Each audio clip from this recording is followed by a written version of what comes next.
Good morning, ladies and gentlemen. Welcome to Talking Point. My name is Sean Michael Small. Don't worry, I am joined by my co-host, Mr. Keaton Shaw. Keaton, good morning. We are back in studio. Yes, we are back in studio. And with being back in studio, we're still having a bit of difficulty here. Well, I mean, it's my fault. Could anybody hear me? Could you hear me? All right? Because if that's the case, then thank God. But good morning and welcome back to Talking Point in studio here at WESN Content Capital. As my co-host introduced me, I am Keaton Shaw, and we're very pleased that we're finally back in the seats that we have been in for the last year and a half. And Sean Michael Small, there were some things that we didn't get to cover yesterday because, interestingly, it was not as planned, but the entire show was basically about scrap iron thefts across Trinidad and Tobago. You would think we planned it that way, no, and it was far from the truth. It was not planned that way at all.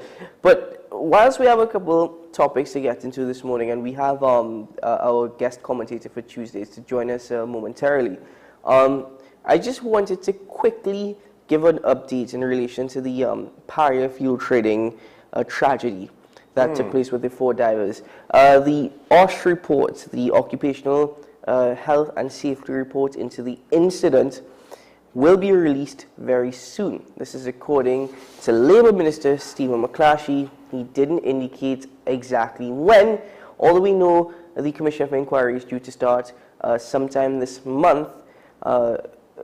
The Minister of Business in the Senate, the Leader of Government Business in the Senate and the Minister of Foreign Affairs, Dr. Amy Brown, indicated that the OSH report will actually remain confidential until after the proceedings begin.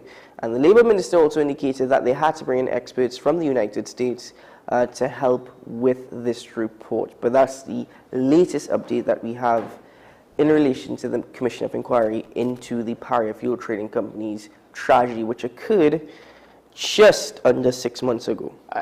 Look at that. Look at that. I think some people might have hoped that after 6 months, the Commission of Inquiry would have been at least wrapping started, up. Yeah. Right. Yeah. No. I think initially we were looking at that as the wrapping up phase or the time frame for wrapping up, not the time frame for, well, we're almost ready to go, but we're not quite ready yet. At least with the OSH report, hopefully we'll get some closure, because at this point, I guess that's not what the Commission of Inquiry is for. The Commission of Inquiry might be, and who knows how deep it will go, and who knows truly if the head of the Commission will follow through with what he said publicly with regards to trying to televise some of the proceedings and be as transparent as possible. That's not what we've seen in our experience. I find it interesting that the pillar of our government's plan for the economy, not just this government, mind you, for every government, being the energy sector, the situation with Paria is being treated so, I don't know, it's almost like it's a second-class citizen. Well, it seems as though there's no urgency. Exactly. Yeah, there's no urgency at all. So I would like to think, and in a proper world, I won't say a perfect world, in a proper world, when you do something like this, all of the contractors, all of your employees will be looking on to say, hey, how do you treat this? Because 4 guys died. This is not just about, oh, somebody might have been, his retirement might have been disrupted, or maybe he didn't get enough sick days, or this is not a minor workplace dispute. This is a major incident that led to the death of 4 guys, right? So, to me, if it's business as usual in our energy sector, I find that very interesting. No, well, business has to go on. Business has to continue because, as you mentioned, it's truly the backbone of our economy, and that's no secret. But I do agree with you that considering the extent or the veracity of this particular accident, which 4 lives were lost, honestly, the urgency that we would have wanted or we would have hoped for is not there. Now, the argument on the part of the government was that we were going to do an investigation, and though it may have been a government-appointed team, we were still going to do an investigation, which would have been conducted in a much shorter space of time as compared to the time it takes for a commission of inquiry to go through. Yeah. The downside of that is why is it taking almost 6 months for the Commission of Inquiry to start? Yeah. It should not take 6 months for a Commission of Inquiry to start. And by the way, as much as they're going to make some of these hearings public, the findings of the Commission of Inquiry, that is key. The conclusions. Yes, and if ever you look at commissions of inquiries in TNT, let's look at CLICO, and let's look even at the one of the Port Authority of Trinidad and Tobago. Where are those reports? You know, so even though this one is highly publicized and we're keeping an eye on it, don't be entirely surprised if nothing ever really comes out of it. If they say the findings or the conclusions of this Commission of Inquiry is at the desk of the Office of the Director of Public Prosecutions, but then that's it. That's all we hear. And it goes nowhere. Yeah. Meanwhile, so initially, when looking at what we were going to talk about today, I had a bone to pick because tourism is something that is personal to me. My family is involved with tourism. I make no secret about that. Those who know the name know where it's from. That said, the Minister of Tourism, and I get it, I understand. Tourism is the other red-headed middle child of our economy. You insult Prince Harry too much. You have the energy sector, then you have the red-headed stepchild that is agriculture, then you have everything else. Then after everything else, you get tourism, right? Yes, I know we have Hilton, yes, I know we have Hyatt, yes, I know we have Magdalena. Here's a hint. They're trying to sell off Magdalena. I wonder why. That hotel, as far as I'm aware, has never really been in a healthy spot, has never really operated at any sort of profit from what I understand, because once again, money is going to be needed to renovate due to the excessive amount of sea blast causing wear and tear on that hotel. Meanwhile, the Minister of Tourism is praising another hotel, the Comfort Inn, that recently opened and wants to see more visitors come to the island. The problem with that is similar to the problem with Magdalena. Similar potentially, but not entirely, with what was going to happen when Sandals opened. The difference is Sandals has its own marketing. Sandals has its own customer base. The problem is the minister touting a new hotel, Heaton. It doesn't solve the actual problems as to what's wrong with the tourism industry in TNT, specifically in this case Tobago, and that is 1, marketing, and 2, flights. Right now, traditionally, domestic tourism held up our Tobago hotel industry, restaurant industry, and so on, the tourism industry. I think 1 August, we had Tobago was the best island in the Caribbean. And I knew there were little to no foreign tourists that August, because there never is. But domestic tourism made it to be one of the best performing islands. Just to solidify your point on domestic tourism, very recently, as you know, we have international flights that land at the ENR Robinson International Airport, most notably from the United Kingdom. I think there's also 1 flight from Germany, if I'm not mistaken. But from the United Kingdom, you have British Airways and you have Virgin Atlantic. And to tell you how important the domestic market is, I think very recently, if I'm not mistaken, I was told that Virgin Atlantic actually left the United Kingdom. I think they stopped off in Barbados or St. Lucia. I can't remember exactly where. Not British Airways, Virgin Atlantic.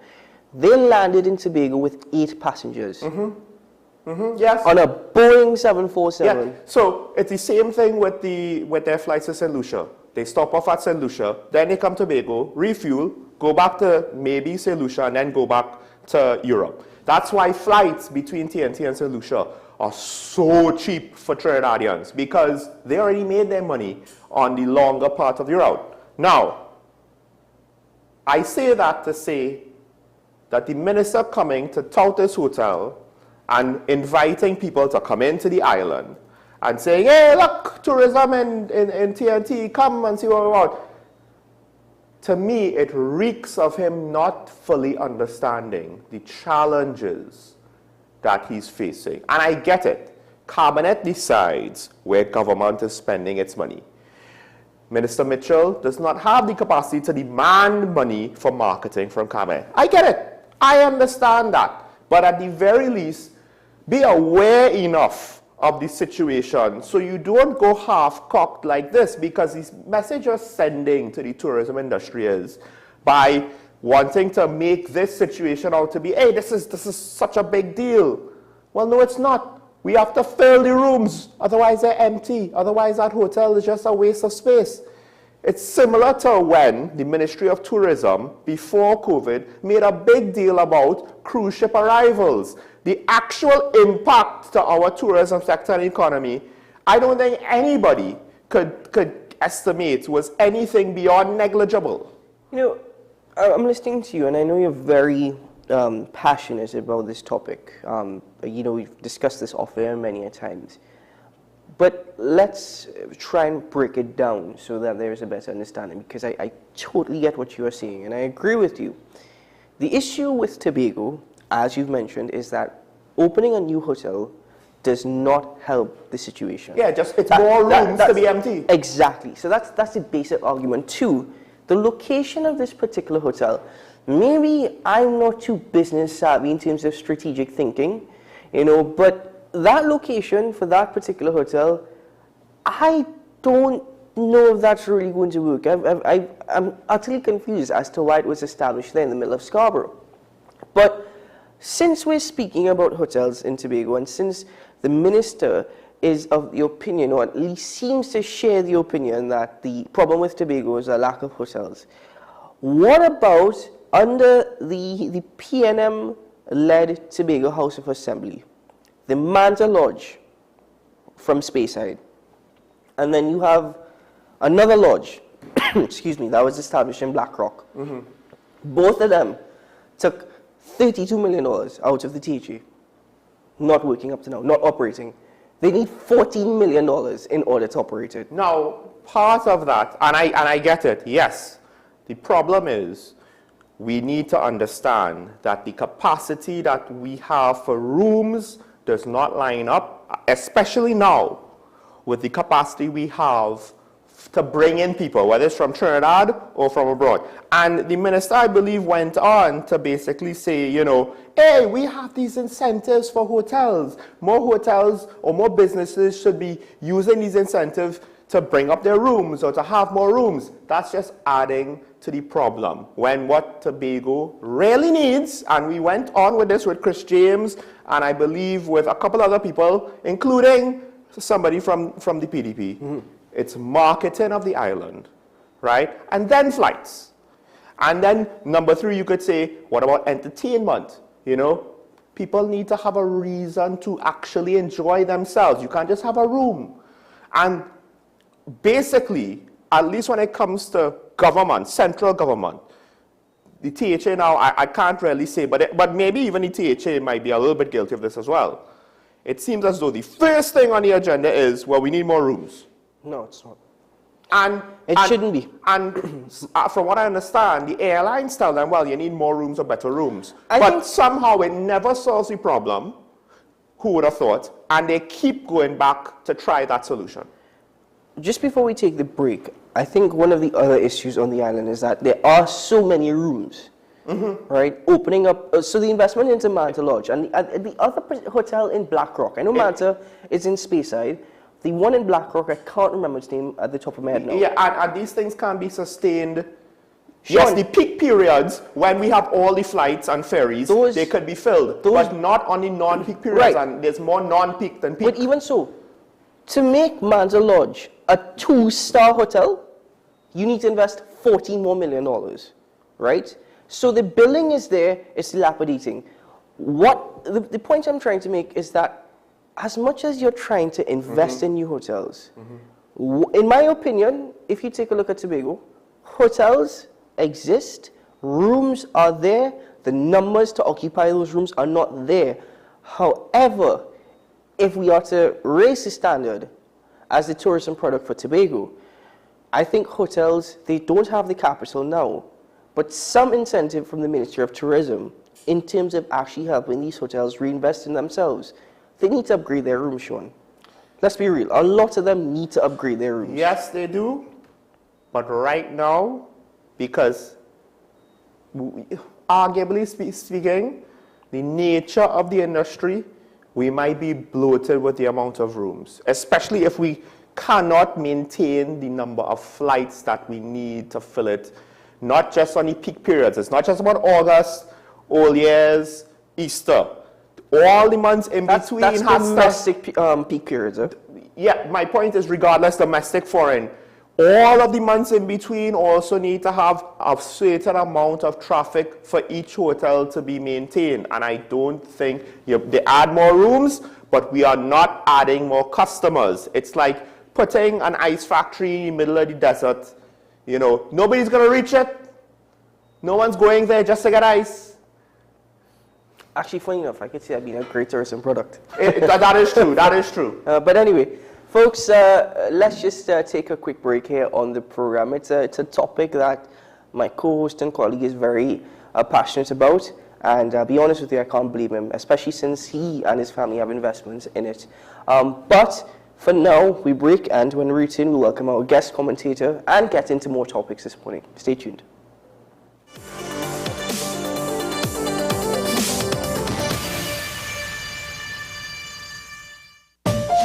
Get ready for an explosion of music an August evening at La Jolla Auditorium, featuring Leandra, Tricanal, David Barreau and Marva, Nathaniel, and from Tobago, John Arnold and Lynette Lewis. August 20th, $250. La Jolla Auditorium from 6 p.m. For more info, call 747-4289 or 262-2584.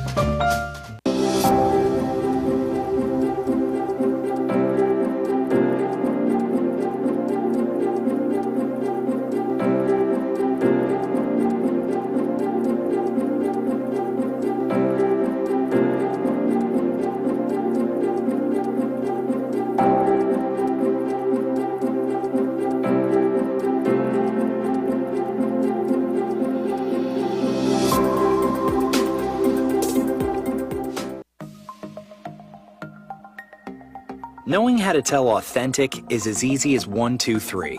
Find it, match it, search it. Step 1. Find the style number on the tag. Step 2. Match the style number inside the jersey with the number on the tag. Step 3. Search it. A quick Google search of the style number will verify the jersey is authentic when the search results match the jersey being searched. Don't be fooled by counterfeit jerseys. Before you buy, remember to find it, match it, search it. Fan Zone, 2 locations nationwide. Center City Mall, Chaguanas and Movietown, Port of Spain. Nationwide delivery available. The best for your baby is at thebesttoys.com. From the best strollers, car seats, baby carriers, high chairs, booster seats, rockers, jumpers and bouncers, walkers, baby blankets, feeding accessories, bathtubs. Visit us in-store at Forces Flagship McLean. Shop online now at thebesttoys.com. Order via call or WhatsApp at 332-BABY. And remember, we have the best toys at the best prices.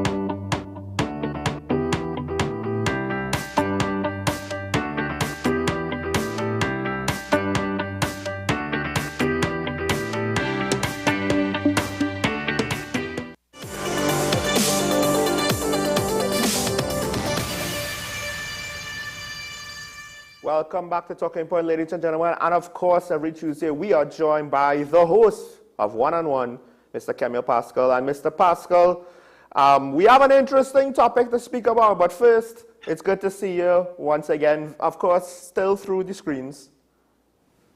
Yes, good morning, Sean. Good morning, Keaton, as well. Good morning to all of viewers and listeners as well. I kind of I'm kind of angry that I missed the topic that you all were just discussing because I have interest in that topic, but we will discuss it another time. Of course, that will come up. I mean, I'm here, so that will always come up another time. Trust me, Camille. I mean, off air, it's going to come up once more again. Yeah, but we are already over time with regards to that topic. We have to move on to the next topic, and I'll be truthful. I fully thought this morning that the thing that was going to get me fired up the most was Randall Mitchell's lack of understanding of what's going on, what tourism needs. And it's not the first time a government minister has done this. Ronan Sinanan with regards to the ferry service, Works and Transport, when they came in, and so on and so on.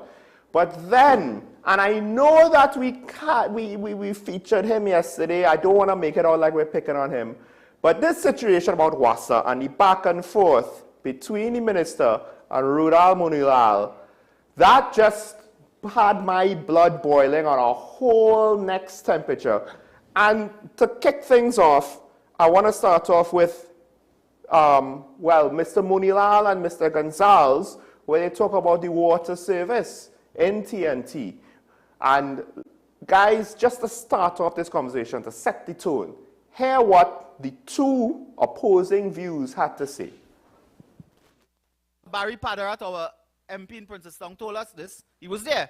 Reported that today they have water for 16% of the population 24/7. When we left, it was 74%. To have 100% of the population with 24/7 supply of water by 2018. When we were there, brothers and sisters, the man come today, he said, oh, Munilal could be saying that. He said by 2015, that wasn't so. And he started to talk about 2012. I am talking about 2015 when we demit office. He talking about 2012. 24/7 levels of service to 74% of the population. This is the truth.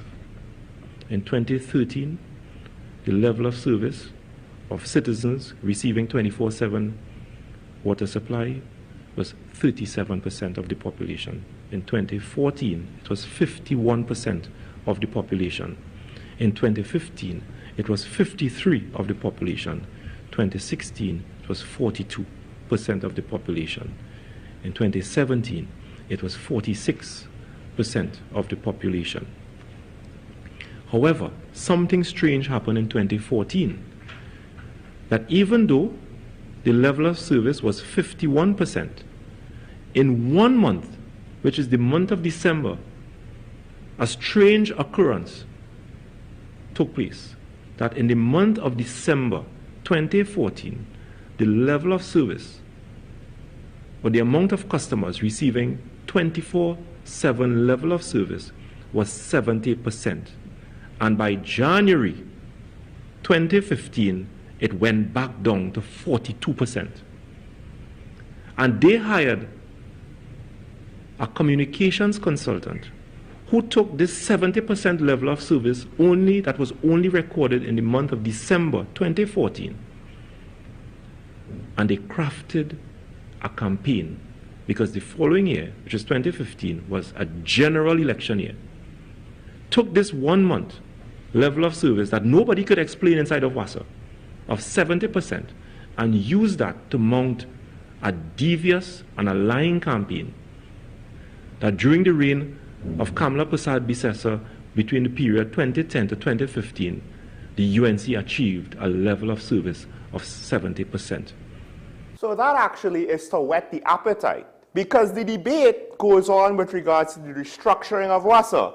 This is just the B card, all right? This is just the warm-up. But the conflicting views, I think, the government is making specific claims. Here's the interesting part. When I was editing the clip of Mr. Munilal, I did not edit out his direct response to Minister Gonzalez, unless I didn't see it. He literally just said that, hey, he's talking about 2012, which was the wrong year, by the way. The minister started at 2013. And then he moved on to something else. He didn't actually directly address what the minister had to say. He did not directly address the claims the minister made, because Opposition MP Rudal Munilal spoke after Minister Gonzalez. So I just, okay, when someone gives me definite claims, specifics, they specify things, I would hope that the debate be about the specifics. I'm going to be very fair, because sometimes I tend to rant and ramble a bit. I'm going to give Kemuel the first opportunity in terms of a response, and then I'll take the floor. Kemuel? Sure. So what's clear is that WASA needs to be restructured, as Sean would have mentioned. But I mean, it has gone to the point where there's a tit for tat between Rural Munilal and the Minister of Public Utilities. And he has now inserted himself, the minister has now inserted himself in a matter that's supposed to be something that the board is doing. So the council need to be responding to the opposition with claims that to me really doesn't have any bearing on anything that needs to be that concerns the transmission of WASA, and that's my honest view on the matter. Well, the only thing though is that Mr. Munilal is stating that WASA was fine, we left it fine, and there's more on that. I have more clips when they're saying this is just one of the things. Well, gentlemen, let's take a look at it. First of all, sorry, the UNC left WASA in a healthy position. Let me put it that way. First of all, Sean, you are absolutely right in relation to no direct response and no concrete or solid information, just rather claims. Camille, you're also right. The minister should not involve himself in matters that are associated with the board or the committee in terms of transforming WASA. He's actually falling for whistles that are being blown by the opposition member, member of parliament, Rural Munilal. And he shouldn't be doing that because, in my opinion, that actually gives some level of credence to Rural Munilal's claims. That's just my opinion. The mere fact that you have to respond to every single thing. First of all, I don't know how for 1 month, it's irrelevant, but it's baffling at the same time, how for 1 month you can make the statement that 70% of Trinidad and Tobago had a 24/7 supply, but then 1 month later it drops to 42%. Notice him on December. Yes, but then going on, continuing, the minister kind of also fell a bit stupidly short because you're trying to counterclaim what Rural Munilal is stating, but then the information that you share, the 2 years of a PNM government in office following their victory in 2015, the water supply 24/7 dropped from compared to 2010 to 2015. It dropped. How is that the case again? So again, you're trying to respond, but you're also kind of messing yourself up a bit. But at the end of the day, gentlemen, I think that is irrelevant because now we're in 2022. That is the most important thing. We are in 2022. And need I say, we're celebrating 60 years of independence as a nation. And if you're telling me that 70% of the nation has a 24/7 supply, I know that that is not true. I know that is not true because it was then. I am even talking under the partnership. I am even talking about now. I don't know what's the exact figure in terms of a 24/7 supply. All I know, there's only one place in Trinidad that I know that gets a 24/7 supply, and that is Fidelis Heights in St. Augustine, which, by the way, was built under Patrick Manning as HDC housing, but was then sold off. It was at least rumored, sold off for votes. Honestly, that doesn't matter. That's way back when. The mere fact is, that's the only part, according to WASA's listings, that gets a 24/7 reply. Everywhere else in Trinidad and Tobago doesn't get that. We're in 2022. I am hoping part of WASA's plans in terms of transforming, because as far as I'm concerned, thus far, we speak only about the economic viability. We need to actually speak about the service of the company and the supply of the company, because changing the economics of the company doesn't necessarily mean it's going to improve on its service. So that is where the minister should have responded, rather than falling for those whistles that Rural Munilal is blowing. The unfortunate thing is, I feel that he has to, because people will believe it, and I don't think what Mr. Munilal said was correct. So I see where he has to. Now, the main crux of the minister's argument, we didn't show the clip because of time, is that I have a report, Parliament saw the report, everybody saw the report, nobody disputed the claims on the report. Now, all of a sudden, there are people like the opposition member who is saying, hey, but the management team was fine. We had the same management team. Everything was going good under us. Hence, we had 70% water levels before we left office. And that was the response. So the opposition's narrative, or at least Mr. Munilal is trying to craft the narrative, WASA was fine, we left it great, we left it going in an upward direction, right? Not just an upward direction, but we left it in a great position, right, at 70%. And then the PNM came and mucked it up. And while the PNM, while yes, it could be true that it degraded on the PNM, to say that it was in such a good position when they left, that is where I don't necessarily believe him to be correct, because he went on to talk about, well, again, this is another point where the minister and the opposition member were debating across press conferences. So let's hear now what they had to say about when, well, when they had to speak about visa. He comes to say that when we were in office, we were in government, Ganga Singh went and write a letter to IDB and say we are applying for a loan from IDB, and we committed to cutting down the staff and so on. That is what this fella come to say. His argument was blame the UNC, they didn't fire the people. That's what he said. He said anything go wrong, only blame the UNC. UNC didn't fire the thousands of people they had to. Dated December 13, 2012. This is a release from the Inter-American Development Bank. With great respect, this is not a blog. This is the people putting out a statement. And here what they say about Trinidad and Tobago. Trinidad and Tobago improves environmental conditions with $246.5 million loan from IDB. Funds will finance first stage of three-phase program aimed at curbing discharge of untreated wastewater. This had to do not with the overall restructuring of WASA, as the minister made us to believe today. It had to do with wastewater treatment plants. And we confirmed that the conditionality of this was part of the loan was for what is called VSEP, Voluntary Separation of Employment Program. Not mandatory, not firing people, not sending them home. This had to do with a VSEP program, 11 million US more or less, for that program.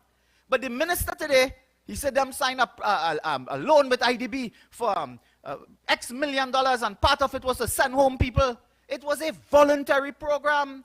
This fella don't understand what is voluntary and what is involuntary. That is why he's a voluntary fool. This was never any program to force people to go home. It was a program to negotiate with the unions to reduce, if it's possible, through VSEP. In an effort to satisfy the conditions for the release of funds for the authority was mandated to develop a strategic organizational restructuring plan so as to rationalize its staffing. And in that regard, the UNC government was mandated to restructure the authority. Now I get it. If you want to say that the government, the current government has been there for 7 years and this was known back even before they came into power, so why did it take 7 years to reach this point? I'm right there with you. We have made that complaint for almost as long as this show has been on air. My issue, however, is Mr. Munilal, he wants to divest himself of any sort of responsibility as well while making the argument. And the thing about it is, Minister Gonzalez did not say that the reduction in staff was mandatory, that you were forcing people out. He was saying your government had that clause in the loan. You made the process voluntary because that's the first step. When you want to reduce staff, you start with voluntary packages. We see this all the time. Those who want to take it. And then when the chips fall after that, you go to the next step. See if you have to make people redundant. See if you have to go further. So when he made this argument, I get it. This might be secondary to the issue of WASA itself. But the debate, this is what he's telling people. He's telling people, nah, it was fine. Everything was fine about WASA. We didn't have to restructure WASA. We didn't need to get rid of staff. We just happened to want to get rid of some of the staff, reduce the numbers we were doing. We were negotiating with the union. But it was great when we were there. We didn't need to let go of anybody. The same people that was there, now they're trying to blame the same management structure, the same staff levels. No. To me, it reeks of Mr. Munilal trying to cover up his own party's failures on the same issue, because he doesn't want to get involved, while trying to blame the government. And again, there's room to blame the government. But he sounds, I mean, just the way how he presented the information, he sounded as though he didn't understand basic English subject matter verb agreement. Listen, that honestly, that's a fair point in terms of communications with any minister or you know, representative of the state of Trinidad and Tobago, right? But again, to me, what's critical there is that loan that they mentioned with respect to the IDB. That is very critical, and we need to know where that money actually went to, how much money was spent, and the terms and conditions of that loan, and where we're at with repaying that loan currently. But again, that doesn't matter. You see, I'll be very honest with you. I actually think what is taking place in WASA right now, at least with the very basic information that we have, or that we've been fed, what we've been told, we have to believe it, right? What Rudal Munila is stating, in my opinion, Rudal Munila could take a backseat. Honestly, he can take a backseat. He's a member of the opposition. He doesn't have a choice but to actually try and counterclaim things or to try and come up with certain arguments. He does not have a choice. Take a backseat. Right, exactly. No, in terms of taking a backseat, I mean, if you come with a good argument, yeah, if you bring me... They are good arguments. This is not it. Both minister and Rudal Munila take a backseat. As I was mentioning before, the problem is WASA needs to be restructured.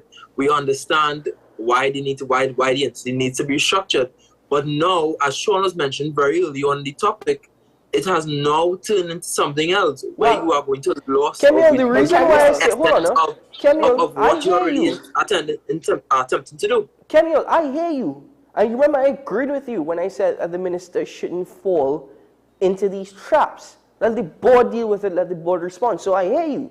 The reason why I'm stating that Rudal Munila, and you're right, the minister needs to take a backseat as well and not fall for these things, as I mentioned earlier. The reason why Rudal Munila needs to take a backseat is because if you're not going to come with things of substance to argue and to inform the nation, if you're not going to give nation power through education or information, or at least some sort of substance, you can't come and make the claim that they're training 50 managers in Napa without coming and showing me or telling me something. I don't want that. And then the minister should not give credence by responding. After all, the opposition attempting to make the government look bad, even if that's not the case, or even if it is the case, they're still trying. They themselves want to look good.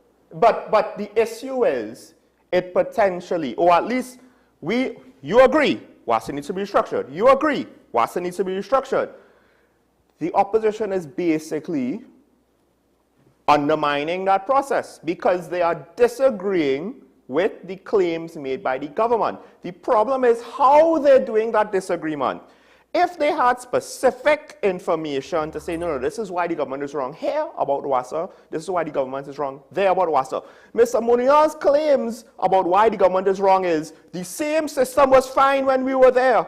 Why do we need to restructure WASA now? That's what he's claimed, despite the fact that, hey, you were mandated by the IDB to do just that. With regards to staffing levels, they're debating staffing levels. The minister is saying we have to reduce staffing levels. He has given us specifics about why it needs to be done. The opposition has not countered those specifics. He has just tried to use the PP, the Government of the People's Partnership, as the example. And to me, that example falls apart just based on what he said. I'm not going back to what Mr. Gonzalez said, just based on what he said. Nothing is wrong with disagreeing with the government's plans. Nothing is wrong with arguing against the government's plans. And if you want to undermine the plans, nothing is wrong with that. But if you're doing so as an effective opposition, do not come and speak in that manner without any sort of substance. I keep stating that. Now, in relation to what the minister was stating, I need to make it clear right now. The minister came and said that they have 400 and odd managers in WASA. Great, you're getting rid of that. Why is it that if Rudal Munila is going against what the government is doing in terms of restructuring and reducing the number of managers, let's speak about that. Counterclaim that. Argue against that. Why are the managers necessary? Exactly. Counterclaim those things. Argue about those things. And that is what is important, because you're speaking about VSEP, He is speaking about, okay, we had VSEP, now they're doing it as mandatory. Well, counterclaim why it shouldn't be mandatory, and at the same time, why is it in your argument you cannot be specific, at least to the claims about 400 odd managers, and we have to reduce it by half. All of that would have made a better argument rather than this, because to me this is just wasting our time.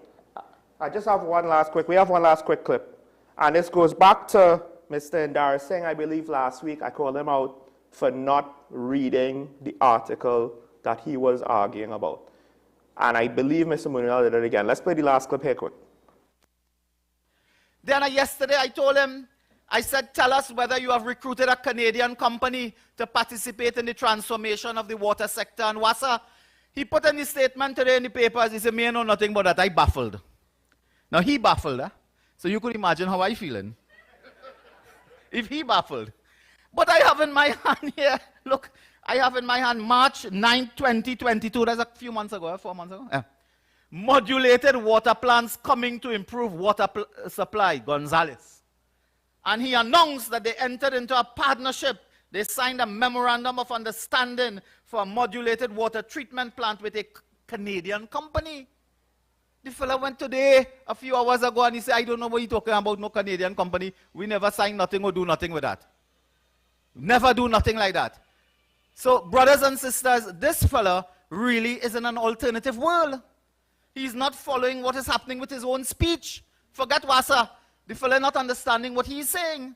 And he continues to say that they will go and invest in this Canadian company, modern technology, all to restructure and all to transform the collection of water and the provision of water to people and so on. So, Mr. Gonzales, tell me, were you lying at the conversation with the Prime Minister or were you lying today?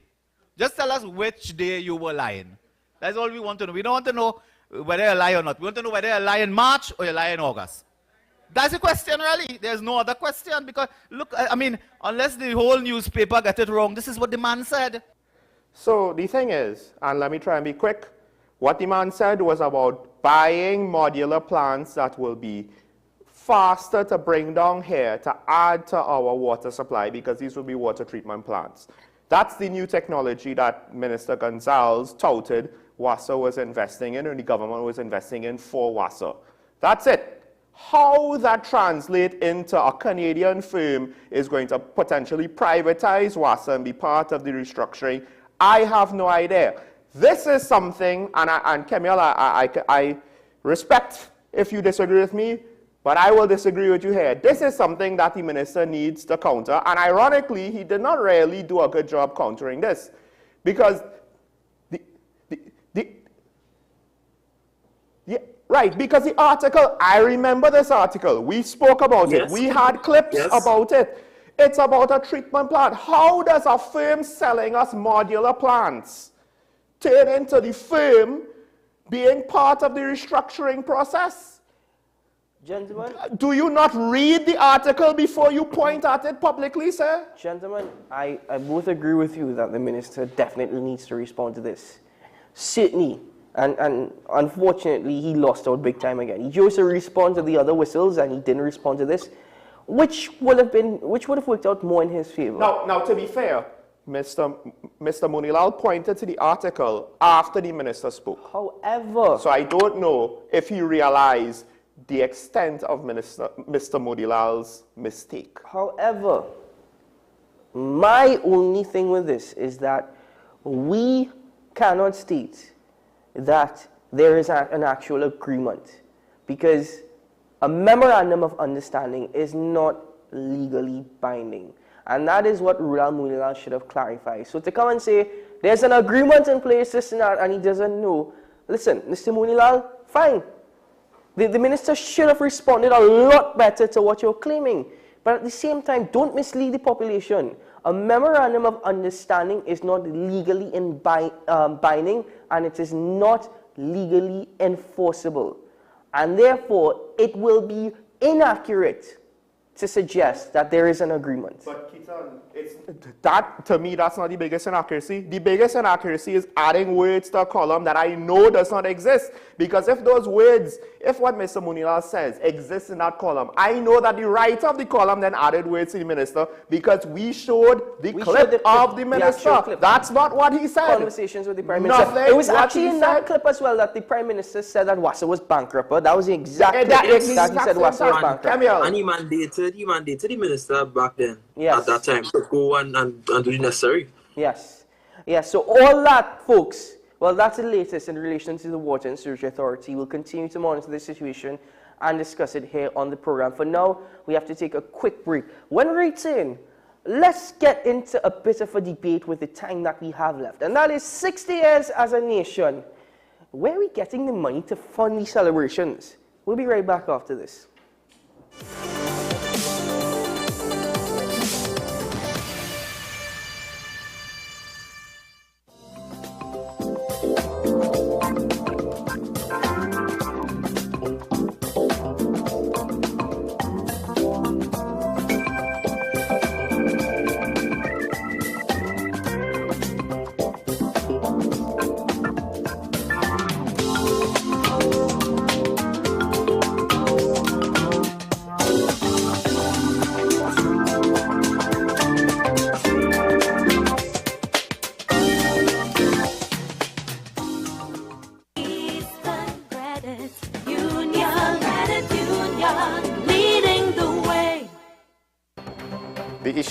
The continued rise in the price of flour and its impact on the cost of living in Trinidad and Tobago. How should we go about it? I want to ask you, what has been revealed to you about the state of vulnerability in the country because of this exercise and because of what we're going through? Is the government losing the war on the vaccine front? The discussion should revolve around the common good for the greatest number of people in Trinidad and Tobago. How do we inculcate a sense of respect and regard for people who may not be of your own political ilk or persuasion? The communities are now being used by political opportunists. So when the tables are turned, it's the same way. Okay, this has been 10 questions. I'm Andy Johnson, and we'll see you next time. I am Rondell Donowa, attorney at law and host of Strictly Legal on WESN Content Capital. Strictly Legal is a legal program geared towards informing you, the public, of your legal rights, responsibilities, and remedies. So be viewing Thursdays 10 a.m. to 10:30 a.m.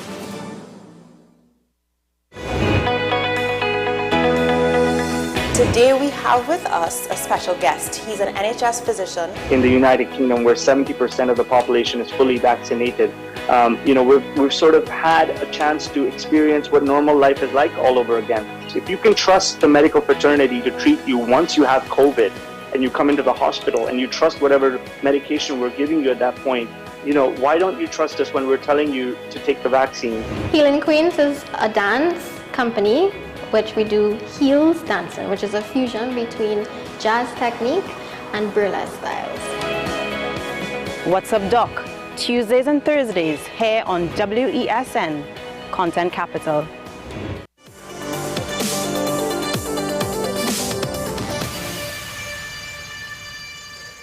As a nation that is celebrating 60 years of independence come August 31st, I mean, honestly, we have a lot to celebrate as a small nation. We're all very proud of how much we've come and what we've come through, but should we be proud of where we're at, considering that it's 60 years as an independent nation? Should we feel confident of where we're heading to, considering that this year is 60 years of us governing ourselves as an island, as a nation, and as a people? In celebrating 60 years, the government has decided to spend $7.5 million on celebrations. And great, fantastic. Who doesn't like celebrations, especially since it's independence? My question is, in a country where we don't have bitumen to pave roads, we actually have to import bitumen now. In a country in which the Minister of Works and Transport says that they do not have enough money to pave roads. In a country in which people cannot get connectivity to water because of WASA's plagued issues that include poor infrastructure, leaks, and potholes. In a country where people are struggling to find out where their next meal is coming from, where food prices are rising every day and foreign exchange is going out the door. Yes, we have a lot to celebrate. Where in the world are we getting this $7.5 million from? Where are we getting this from? One prime example, Streatham Lodge. Streatham Lodge, near the University of the West in St. Augustine, that particular road. There was actually a trench that was dug across the road and left by WASA. It's been there for about a month, probably more.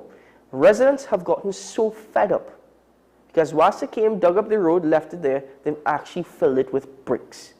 They filled it with red bricks in order to try and ensure that their tires and their car are fine.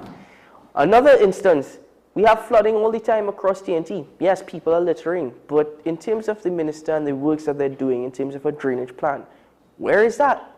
I know one particular individual, one councillor, if I'm not mistaken, went viral on social media because he decided to fill a couple potholes with old coconut shells.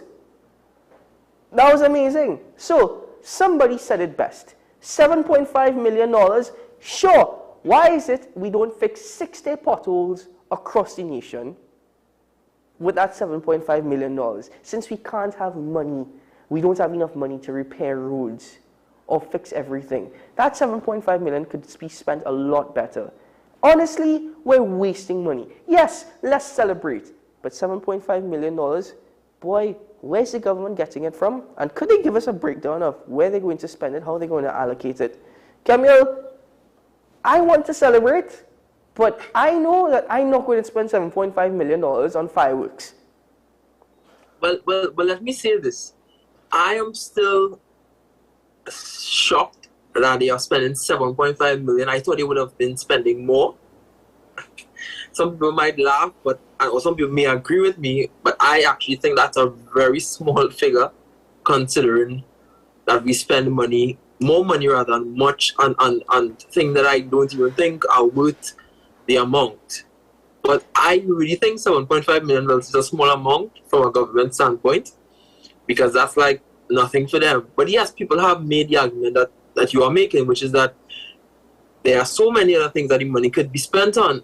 But at the same time, I still do think that there's a need to celebrate, even though people may say, what we have a need to celebrate. Before we go to Sean, I'm going to give Sean an opportunity, but Camille, I will say, honestly, whilst what you're saying may not necessarily be totally, out of the blue and something that, I'll disagree with you to the extent that considering the times that we're in, the situation that we're facing, and the state of TNT and the citizens here in TNT, $7.5 million is a lot. Yes, maybe if times were better and economically we were in a better position and we could see a light in the near future, then okay, fine, I'll agree with you, spend more. But $7.5 million today, Camille, is a lot of money. $7.5 million from a government standpoint is like small money. Yeah, but you can't say that's small money because that's no, to the government. That's what I'm saying. To the government. To us, that's not small money. But to the government, 7.5 is small. Technically, yes, Camille is right. To the government, it is relatively small. Here's the thing. I actually thought I might have had to be the one to at least give the argument as to what Camille is saying. We should celebrate because people need some positivity. Positivity helps to get through times like this. Nobody's saying not to celebrate. Right. So then now, Keaton, I hear what you're saying. And to be fair, I also wanted to agree with you. So I am a bit down the middle on this one. I will just say this, though. I think the crux of the matter is if it was 59 years, if it was 52 years, if it was 61 years, but it's 60th. Right? So, for whatever reason, you put a zero, as the second number, and it has to be extra special. I don't know why. That's just how the human brain works. I do think, though, that perhaps there is a middle ground for both sides here, and we need to remember, ultimately speaking, and this is one of the things that I hate. I hate when people want to criticize the government over things where the obvious answer is, they have a budget deficit. That's why expenditure is reduced. That's why things were cut. That said, what you do criticize them on is how they manage the situation. And this is where I will agree with Keaton. They could have been more creative potentially, maybe to celebrate. And I think at the end of the day, we don't always need formal celebrations. This is TNT. We take informal celebrations to a whole new level if you just give people the invitation to do so. So the formal part of it with the expenditure, yes, 60 potholes for 60 years. Yes, you know, we're doing the little bit to try to help everybody enjoy their 60th independence anniversary.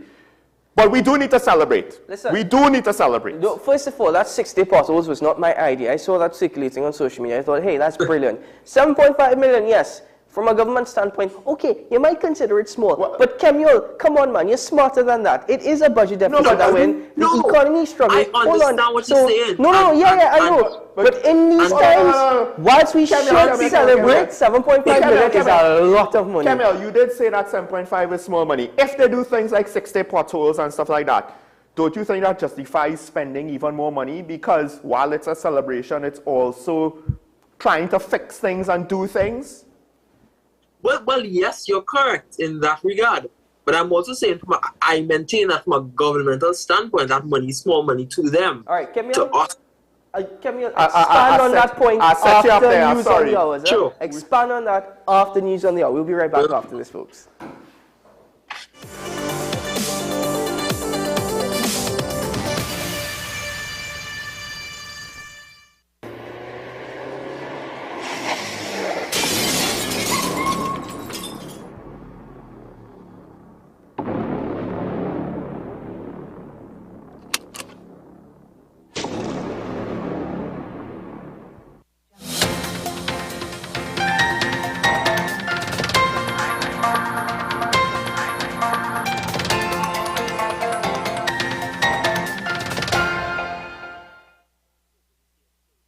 Here's your WESN News on the Hour. I am Denise Sinclair. Thanks for joining us. Here are the headlines.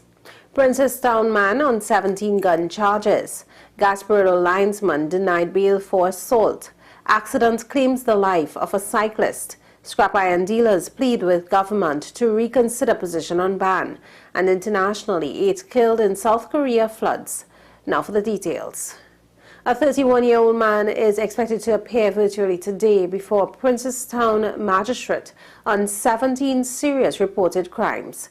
31-year-old Ted Ticker of Manahambri Road, Princestown, is charged on August 2nd and later remanded into custody on 2 counts of shooting with intent, 2 counts of possession of a firearm and ammunition to endanger life for an incident involving a man on June 18th. He was also charged with wounding with intent. A 34-year-old was remanded into custody when he appeared before the Princestown Magistrates Court, charged with the offences of false imprisonment, assault occasioning actual bodily harm, threats to kill, and assault by beating. The accused, who is employed as a linesman, appeared before a senior magistrate and pleaded not guilty to all charges. He is expected to reappear in court on August 10th. According to reports, in February, the victim reported that the accused arrived at her workplace to take her home. Upon reaching Reform Road, Gasparilla, they got into an argument, during which the accused allegedly struck her several times to the face with his fist. The victim pled with him to take her home. However, he continued to drive along the Reform Road, where he made threats to kill her. On February 17th, he again kicked the victim several times about her left leg, causing minor injuries. A fatal accident occurred in the vicinity of the bypass road in Marbella on Sunday. Reports say an unidentified man was riding a bicycle and was struck by an oncoming vehicle. The victim died at the scene of the accident. Scrap Iron Dealers Association President Alan Ferguson says there will be a rally on Saturday as the organization remains opposed to the government's proposed 6-month ban on the industry. I am asking the Prime Minister to rethink his position and meet with us and let us work out this, please, to save Trinidad and Tobago. Because let me tell you something, I know I don't want, and I keep telling all my people all over when they call me, no blocking of no road. Don't do that. I will not take part in that. In international news now, at least 8 people have died and 14 others have been injured as flooding caused by torrential rain hit parts of South Korea's capital, Seoul. Heavy downpours on Monday night submerged roads, flooded metro stations, and caused blackouts across the city and neighboring provinces. Some areas received the highest rate of rainfall in 80 years, Korea's meteorological agency said. Weather officials said the rain was likely to continue over several days. Well, that was your news to the hour on WESN. I am Denise Sinclair. Thanks for watching.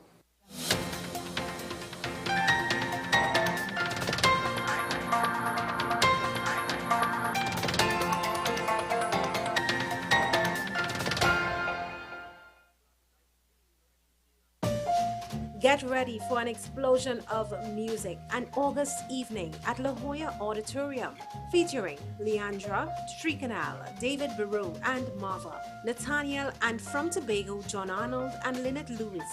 August 20th, $250. La Jolla Auditorium from 6 p.m. For more info, call 747-4289 or 262-2584.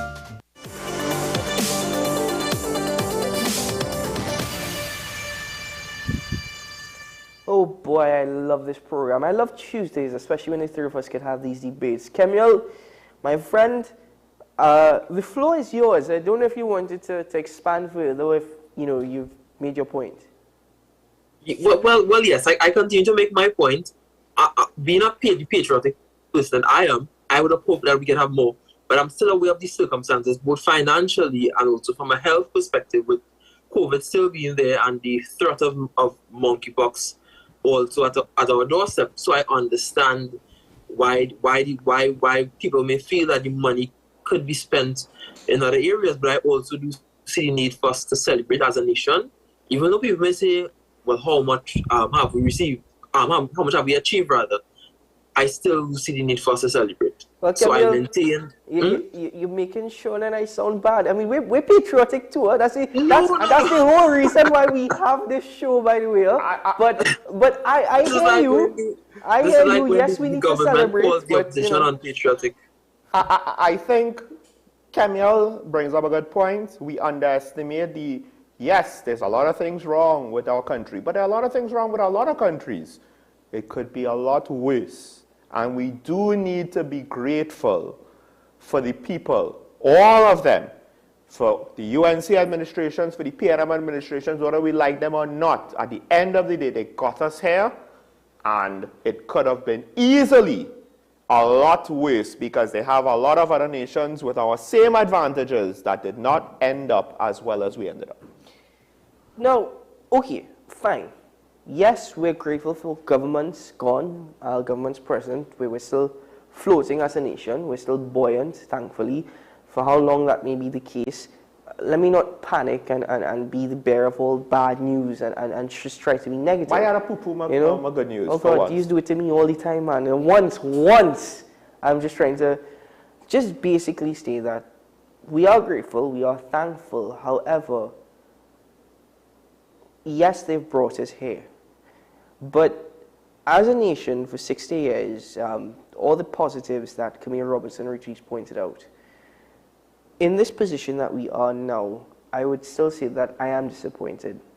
I am a very young individual. I haven't seen Trinidad and Tobago, grow from its time of independence to now. Many others would have seen that. Many others could talk to us about that. But from the very little time that I've had on this earth thus far, and I hope to have many, many more years, especially with celebrating TNT and growing TNT, I have to say I'm very disappointed. Because I really thought that TNT still has a bright future if these bright-minded, young, critical thinkers actually take up not an opportunity, I don't want them to go there because it's an opportunity, I want them to go there because I see Trinidad and Tobago. I have hope for Trinidad and Tobago. Not because I have an opportunity to get a walk, as they say. Kemuel, you know what they say? The best politicians are the reluctant ones. I'm just saying, when you're reluctant, when you said you were reluctant a while back. But, folks, we have to move. No comment. No comment, but you're absolutely correct in terms of what Keaton would have. I see that we do have the potential to be much better than where we are right now, and I cannot disagree with what you're saying. You're absolutely correct, and we can't see it as an opportunity, but we should see it as a right, young people, that is to make Trinidad and Tobago a better place. Certainly. Well, to move on, though, we have a question of the day, and before we open up the phone lines, it goes back to the independence celebrations. So, do you think the government should pardon deserving inmates as part of our independence celebrations, or should this be an annual practice? Now, by the way, this particular question, we didn't discuss it this morning because the Criminal Bar Association has proposed to the Attorney General that 6-day deserving inmates be pardoned for the 60th anniversary of TNT. But I thought, even though we didn't get into that, that's still a very, very pertinent question, very important. We'd like your thoughts on that. But if I just add to that as well, since we debated it so strongly, your thoughts and opinions on the budget for independence celebrations here in TNT. Because I feel Sean is going to have to separate Camille and I this morning. Well, I mean, yeah, people, if you want to weigh in on the budget, how much they spend, should they spend more, should they spend less, should they spend nothing at all, what should they do, weigh in on all that. But this specific thing, should we have deserving inmates being pardoned and released? It goes back to the criminal justice system. There's a lot of implications here. Tell us your thoughts on this, on WASA, on Mr. Munilal's statements, on Minister Gonzalez's statements, or lack thereof. Anything else on the hotel in Tobago? Am I giving the Minister of Tourism too much of a hard time? I don't think so, but maybe I'm wrong, and you could correct me on that. Call in, let us say what you have to say. The phone lines are open, and by the way, no, you're not giving the Minister of Tourism a hard time. I was supposed to give him a harder time. I don't know, all the fire I had last night just... I'll be very honest with you. I think Randall Mitchell, honestly, he's been in this position, and for our 60th anniversary, if we were to go over a list of government ministers throughout the years, and we take a look at it. Let's start from about 1990. Let's start from the NAR. Let's come forward, and let's take a look at our prime ministers and our ministers. And if we could break down exactly what they've done for TNT, or what they've achieved for their time whilst being in office. I mean, Randall Mitchell has achieved a $15 million Taste of Carnival that had, $2.4 million in revenue. So you basically spend... $13 million loss. You basically spend $15 million in order to lose 13.6, right? And then, at the same time, we're celebrating more hotels in TNT. That doesn't solve our tourism issues, our tourism product. So, what have they achieved? What have they done? Mind you, I could say the same thing for Gerald Hadida when he was Minister of Tourism. Don't get me wrong, I could say the exact same thing. No, to be fair, you could say the same thing about every Minister of Tourism. So, we have a caller on the line with us from Digger Martin. Good morning, caller. Good morning, gentlemen. Morning. Good morning. Yes, I just want to make a comment on your question of the day. As pertaining to independence, I think we have done fairly well as a nation, and I am always proud of my nation. And just recently here with our athletes and I'm extremely proud of them, all those who didn't win medals and all. Because that is not an easy task to go abroad and perform as expectations. You expect high things from them. Mm-hmm. So in that context, I would say yes. I think the reason why they're spending is $7.5 million. I think it's because the Prime Minister invited the Prime Minister from Jamaica to your celebration. So I think that's probably one of the reasons. You want to put on a good show on whatever it is might be. So I don't think anything is wrong with that. But we really cannot afford to spend that kind of money in these sorts of things. And I wish them all the best and hope that everything turns out right as they want it to be. And I know my country. I love my country. Always love my country.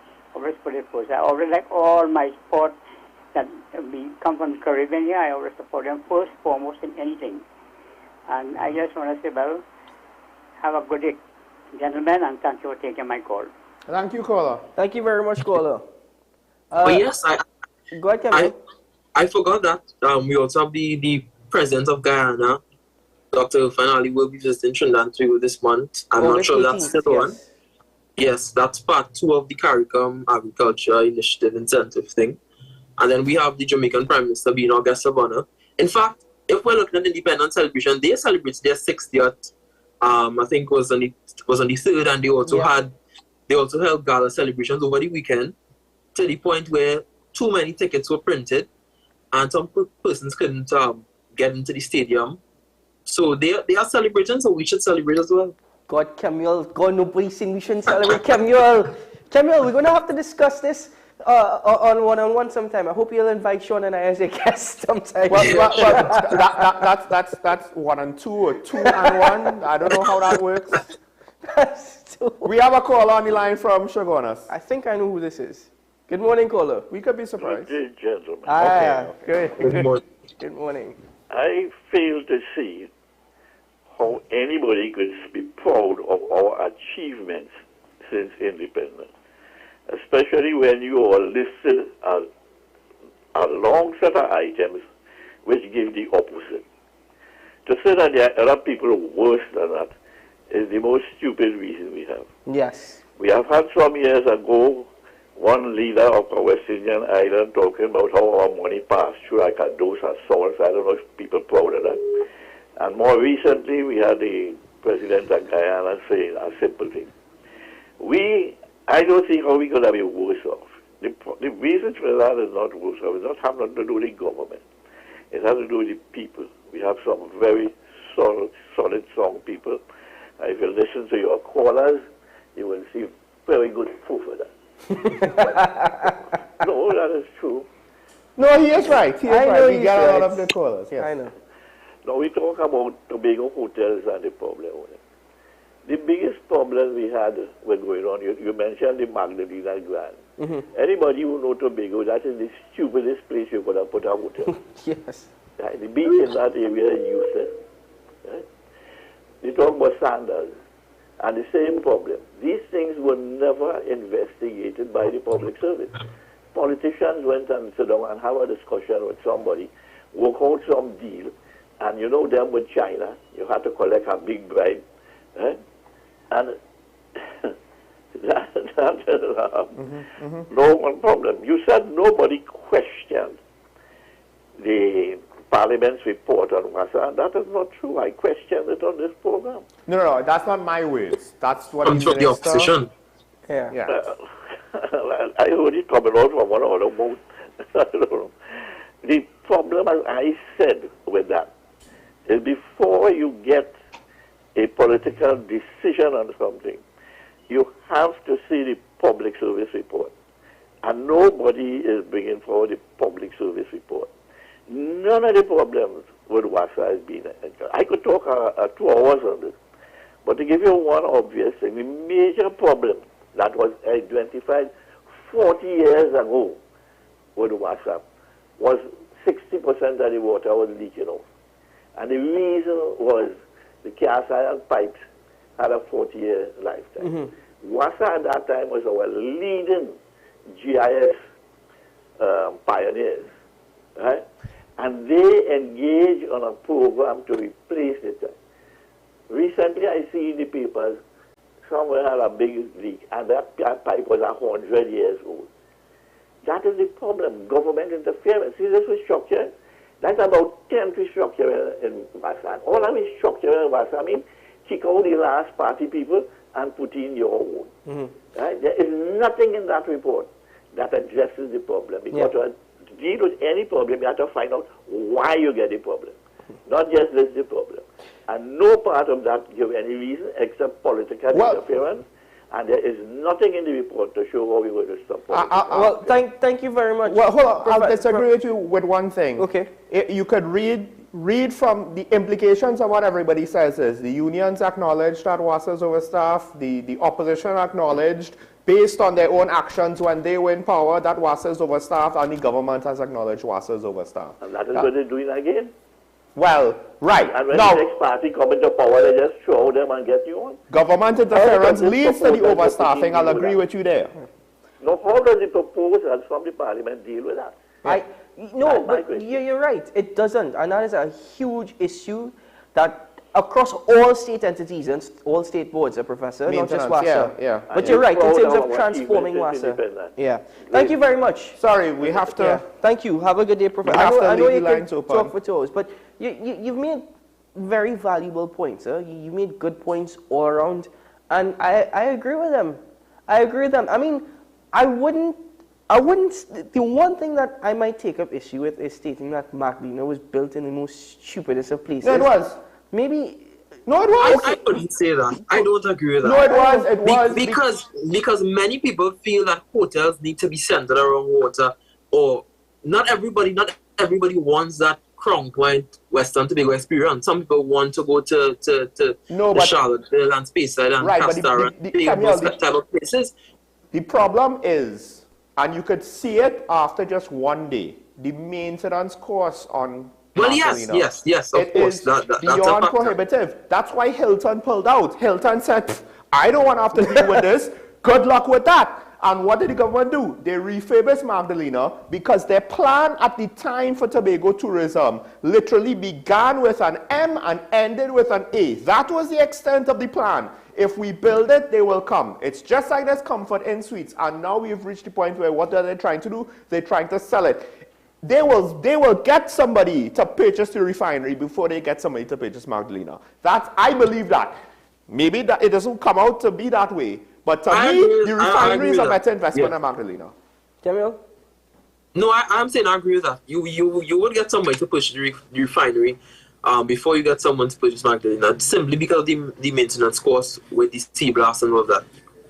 Well, the other point you made, Professor, in relation to the Water and Sewerage Authority, the state of infrastructure. Yeah. But you're right, celebrating 60 years as an independent nation, so 60% of our infrastructure is leaking. Fine, great. I think WASA is doing their part, right? This is the catch-22. I'm not going to fault the government for not having money for capital expenditure on everything that needs to have capital expenditure. The flip side is they didn't address it. They didn't acknowledge it. They didn't address it. You know, they acknowledge a lot of things, not that. And he's right. Now, maybe on a technical level, he might be wrong with regards to the numbers, how long, or whatever. But we see the leaks all the time, so there's enough evidence to say, generally speaking, the professor is right. Do you think the government could afford to transform the Water and Sewerage Authority, TSTT, and I think TNTech as well, has been under scrutiny? TNTech is owed a lot of money. But TNTech is also but that's not their fault. Right? No, that's not TNTech's fault. That's not I know. If TNTech has owed a lot of money, it's not necessarily TNTech's fault. But do you think the government could actually afford to transform all these utilities at the same time? No. That's the question, and I think it's a balancing act, because obviously with restructuring you are looking at people going home. And in the economic climate that we are in right now, I don't think that they can afford to do it all at once, and it's really a balancing act. I have a hard time, I get it, sending somebody home. That's not a nice thing to do. You can't just send them home with nothing. The flip side is when you have these situations where it's bloated, those who are there, who are not working, they know themselves.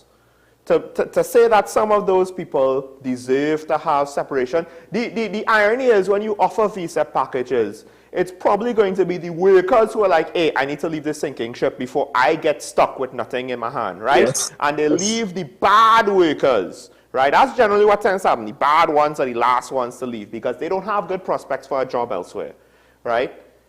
I do wonder, ethically speaking, we're going to pay off some of these people who are not good workers to leave. I don't know if I could agree with that. The problem, though, is in this climate, if you release too many people without an income, it will be detrimental to the economy. You have to pay people to leave because of a contract in place.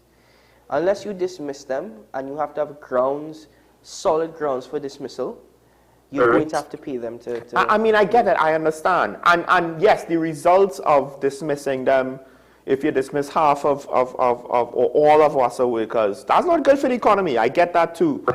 But I do have a problem. Like, it does rub me the wrong way that you have people that's like, yeah, I want this job, so I don't have to work and collect a check. And then, hey, I can move on. They will pay me to move on. And I didn't work and I offered no value to the company, but they're paying me for my lack of value. In those cases, which is not all, I do have a problem. Yes, but you know the sad thing about this? This is because of governments, successive governments. And I would say this, if we had made the necessary restructuring measures over the years, we would not be in the position that we are in right now, where it's that everything needs to be restructured all at once, and the pressure of releasing all those people at once, potentially, it isn't good for the economy. Neither is it good for society as a whole. It would have been easier 5-10 years ago. Correct. For people but we didn't need to. The probability of them finding jobs. I think we needed to back then because we understood what the challenge is. Yeah. But because we probably had money and we felt like it was just a feeding for everybody. 7-10 years ago we had money. 5 years ago we already were in the list. And one of the positives... We should have done it sooner rather than later. Yes. One of the positives of COVID-19, as ironic as it may sound, is that businesses have actually learned to reduce their operating costs. Yes, they've had to reduce their output, but they've also been able to reduce their operating cost while having a great amount of output. A simple little thing like people working at home now. You know, that's reducing operating costs for businesses. Yeah, but no, there are signs that the benefits though don't always live up to the hype in not all cases. And then there are also signs that counteract what you're stating. I know. I think it depends on culture, individuals, the industry they're in. I think more so individual than anything else, to be honest. More so individual. But listen, with the time that we have left, how could we forget that tomorrow, One-on-One, a new episode of One-on-One is airing. And we're very fortunate, Sean and I, to be in the presence of the host of One-on-One, Kemuel Pascal. Kemuel, tomorrow's program, give us a preview, my friend. Yes, so on tomorrow's program, we will be chatting with Chief Secretary Fali Chavez Augustin. And I'm glad that we spoke about Tobago this morning because we will be discussing Tobago over the last 7-8 months and what the PDP administration has been able to achieve in terms of the effects that those achievements have had on the population of Tobago. So, of course, we discussed things like tourism, the air bridge, sea bridge. We will be discussing finance and the economy, of course. Mr. Augustin is the Secretary for Finance, Trade and the Economy, and we understand the situation that we are in terms of our economic climate at present. So we will be discussing things like that. So do tune in tomorrow morning at 10 a.m. Kemuel, with everything that you stated there, is 30 minutes enough for that conversation? It's not, but we had to try our best. We also discussed autonomy as well. So let's see how things go with that. That sounds like a very packed program, but very informative indeed. Well, Kemuel, we're seriously looking forward to that one-on-one with Kemuel Pascal, his guest tomorrow, Mr. Fali Chavez Augustin, the Chief Secretary of the Tobago House of Assembly at 10 a.m. But Kemuel, as we conclude this morning's program here on Talking Point, thank you very much for joining us once more. It was a pleasure having you on. And I actually enjoyed our little debate this morning. It's we agree on many things, but when we disagree, it's also... Which is rare. It's very rare, but at the same time, it's good. It's also very healthy for discussion. Correct. So, Kemuel, thank you very much. Thank you also very much. Sean Michael Small, has your blood pressure dropped from the first topic this morning? Actually, my blood pressure has been decent these last few days, which is a bit of a mystery to me, to be honest. I'm grateful. I'm grateful for it. I just don't know why, So, but with that said, speaking about NCDs, folks, let's not take it for granted. COVID has not entirely left us. In fact, there have been signs of a little bit of spikes here and there, both in TNT and abroad. So just please be careful, as well as to the fact that, yes, monkeypox, listen, if you do have to travel, if you do have to go through a major international airport, I'm still going to say, please don't do it. Please don't do it. But I know a lot of people, hey, you're free, you want to go out, you want to see the world, you want to do all the things you haven't done in 2 years. I get it, I understand. But if you could be a little bit cautious, be a little bit cautious now, because we have not fully recovered from all that has happened and all that is still happening. And I'll be very honest. we're in the process of recovery, but it's going to be a while, folks, before we get back to that state. As much as we're trying to rush it, it's going to be a while. And back to the question of the day, just quick, I will say this. Should we pardon 60 inmates for 60 years? I think so. I don't see a problem with that. Should we do that on a regular basis, on an annual basis? I'm not entirely sure. Obviously, 60 might be too much on an annual basis. On an annual basis, you don't have to do 60. But on an annual basis, given our criminal justice system and how our prisons are so bloated, if you can have a very, very good, a very what do they do in America? Reintegration process, yes, pardon deserving inmates. Pardon, the outgoing president pardons. Maybe an outgoing administration could give some pardons. Maybe. The problem, though, is the rehabilitation system. Well, maybe it gives Paula Mayweek something to do while she's still in office. Who knows? Anyway, folks, I'm Keaton Shah. Thank you to Camille and to Sean and to all the folks who made this show possible. We'll see you again tomorrow morning. Bye-bye.